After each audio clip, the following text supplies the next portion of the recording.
આ લાડવાના કલર ઉપર ન જતા ગુણ ઉપર જાજો. શું તમારા ઘરમાં પણ કોઈ એવા વ્યક્તિઓ છે કે જે લોકોનું ઓપરેશન કરાવેલું છે, હાડકાં નબળા છે, નાના બાળકો છે અને કેલ્શિયમની કમી છે, અથવા તો સાંધાના દુખાવા થાય છે, કમરનો દુખાવો થાય છે, તો આ રેસીપી તમારા માટે ખાસ છે. તમે ચોક્કસથી એક વખત ટ્રાય કરજો. એટલી સરળ અને એટલી ટેસ્ટી બનશે ને કે નાના બાળકોથી લઈને મોટાઓ સુધી બધાને ખૂબ જ ભાવશે અને હેલ્થમાં તો નંબર 1 છે. તમે આગળ જોશો ને કે કયા કયા ઇન્ગ્રીડિયન્ટ આપણે યુઝ કરીએ છીએ, તમને ખ્યાલ આવી જશે કે કેવી રેસીપી બની છે. તો ચાલો રેસીપી શરૂ કરીએ. તો સૌથી પહેલાં આ હેલ્ધી લાડુ બનાવવા માટે આપણે થોડા ઇન્ગ્રીડિયન્ટ્સ લઈ લેશું અને સૌથી પહેલાં આપણે એક લોયું લેશું. તેમાં મેં મખાને યુઝ કરેલા છે. તો અહીંયા મેં વાટકીનું માપ સેટ કરેલું છે. તમે કોઈ જાતની વાટકીનું માપ સેટ ન કરો ને તમારા અંદાજે તમારે વધારે કે ઓછું લેવું હોય તો પણ લઈ શકાય. કોઈ અહીંયા એકે વસ્તુનું માપ નથી, મેં માત્ર દેખાડેલું છે કે કઈ રીતે કરવું. હવે આપણે એ મખાના જે છે તેમાં ઘણી વખત નાના નાની જીવાત થઈ જતી હોય છે, અંદરની સાઈડ હોય, કારણ કે મખાનાની વચ્ચેનો ભાગ પોલાણવાળો હોય ને તો ત્યાં જીવાત હોય છે. એટલે ખાસ તેને ચાળીને લેવા. મેં આ નવું જ પેકિંગ તોડેલું હતું છતાં પણ એમાંથી થોડી જીવાત હતી, કારણ કે કેટલા ટાઈમથી રાખેલું હોય એ આપણને ખ્યાલ ન હોય એટલા માટે.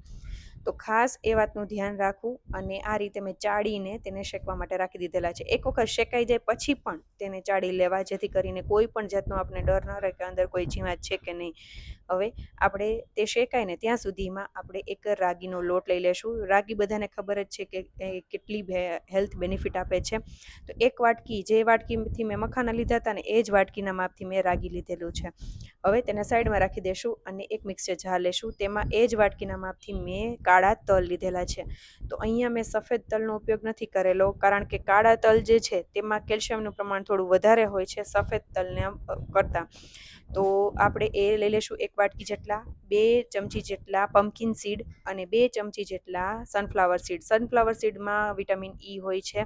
અને બદામ અને કાજુ મેં અટકળે લીધેલા છે તો તે એડ કરી દેશું અને પિસ્તા પણ એડ કરેલા છે. હવે આપણે તેને આ રીતનો પલ્સ મોડ ઉપર તેનો પાવડર કરવાનો છે. એકદમ ફાઇન નહીં કરવાનો, કારણ કે આ બધા નટ્સ છે ને એમાં બધામાં તેલ હોય, એટલે પેસ્ટ જેવું ન થઈ જાય ને એ વાતનું ધ્યાન રાખવું.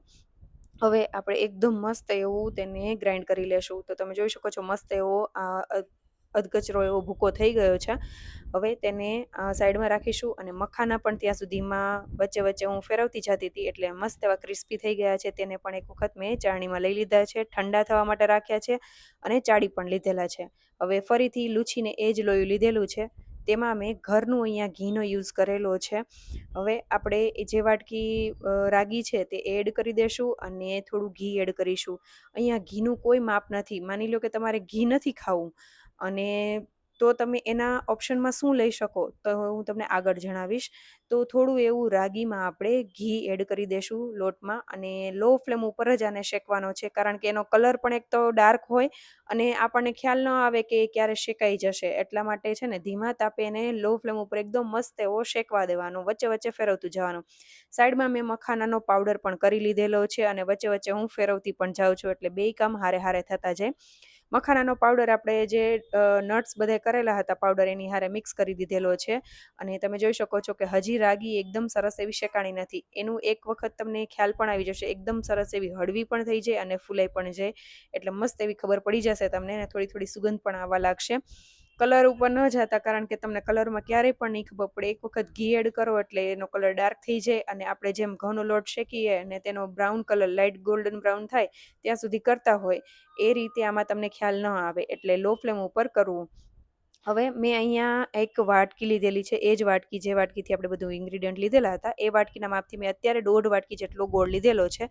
હું અહીંયા કેટલો યુઝ કરીશ એ હું તમને આગળ જણાવીશ. તો અત્યારે રાગીનો લોટ મસ્ત એવો શેકાઈ રહ્યો છે. સ્મેલ પણ થોડી થોડી આવવા માંડી છે, એટલે એકદમ ફૂલાઈ પણ ગયો છે અને હળવો પણ થઈ ગયો છે.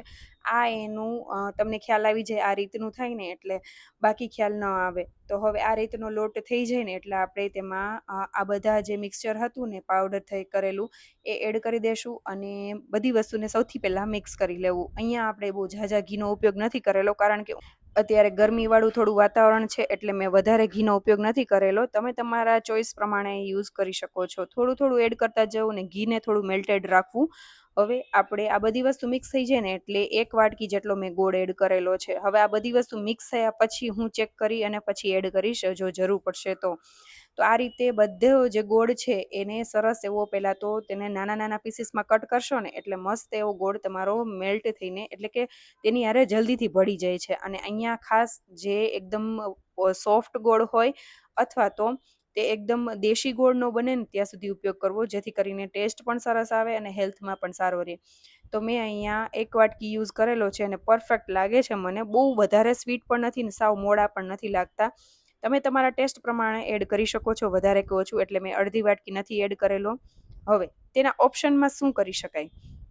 તો તેના ઓપ્શનમાં તમારે જો રાગીનો લોટમાં ઘી પણ ન એડ કરવું હોય અને ગોળ પણ ન એડ કરવો હોય ને તો એમનેમ જ લો ફ્લેમ ઉપર રાગીને એમનેમ જ શેકી લેવું. અને અહીંયા ગોળની જગ્યાએ મીઠાશમાં તમે ખજૂરને એકદમ સરસ એવું સોફ્ટ કરી અને એ પણ એડ કરી શકાય. એટલે ઘી વગરનું પણ એ પણ એક સારો એવો ઓપ્શન થઈ જાય છે. અને જો તમારે ઘી એડ કરવું હોય ને ગોળ ન ભાવતો હોય તો તમે સાકર પણ યુઝ કરી શકો. હવે આપણે તેના હાથની મદદથી સરસ એવા ટાઈટ એવા કરીને બોલ્સ બનાવી લેશું. અહીંયા ઘી તમને ઓછું લાગે તો મેલ્ટેડ કરીને ઘી પણ એડ કરી શકો છો. તો આ રીતે બધા બોલ્સ બનાવીને તૈયાર કરી લેશું. તો બન્યા છે ને મસ્ત એવા લાડુ. માત્ર ટેસ્ટમાં જ નહીં, હેલ્થ વાઇઝ પણ એટલા સરસ છે. માત્ર એક લાડુ ડેઈલી એક ખાશો ને તો પણ આ આપણા શરીરને ખૂબ જ ગુણકારી એવા છે. કેલ્શિયમ, આયર્ન અને અલગ અલગ જાતના ઘણા વિટામિન્સથી ભરપૂર એવા આ લાડુ તમે એક વખત ટ્રાય કરજો. નાના બાળકો હોય, તેને દાંત આવતા હોય, તેના હાડકાં મજબૂત કરવાના હોય, જે બાળકો સ્કૂલમાં જતા હોય તો એટલી દોડાદોડી કરતા હોય, એથ્લેટિક્સમાં હોય, તે લોકોને પણ કેલ્શિયમની ખૂબ જરૂર હોય છે. સાથે 30 વર્ષની એજ પછી આપણે લોકોને કેલ્શિયમની કમી તો ડૉક્ટર કહેતા હોય છે કે કેલ્શિયમ લેવું જરૂરી છે.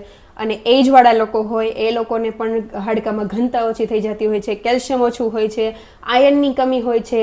તો આવા ઘણા, કમરનો દુખાવો હોય, કોઈને ફ્રેક્ચર થયું હોય, કોઈને સર્જરી કરાવેલી હોય કે હાડકા રિલેટેડ સર્જરી કરાવેલી હોય તો જરૂરથી આ રેસીપી ટ્રાય કરજો અને મને કમેન્ટ કરીને જણાવજો કે તમને કેવી લાગી અને તમને આના અલગ અલગ બેનિફિટ ખબર હોય તો મને ચોક્કસથી કહેજો. આ લાડુ માત્ર એવું નથી કે જે લોકોને ઓપરેશન કરાયેલા હોય કે હાડકાની તકલીફ હોય એના માટે જ છે. આ લાડુ તમે ડિલિવરી પછી પણ ખાઈ શકો છો. હેલ્થ બેનિફિટ બહુ જ છે. તમે આ રીતના કોઈ લાડુ બનાવતા હોય તો મારી સાથે શેર જરૂરથી રેસીપી કરજો. મને ખૂબ જ ગમશે. અને રેસીપી સારી લાગે તો લાઈક, શેર અને સબસ્ક્રાઈબ કરી ફોલો જરૂરથી કરી દેજો. Thank you for watching.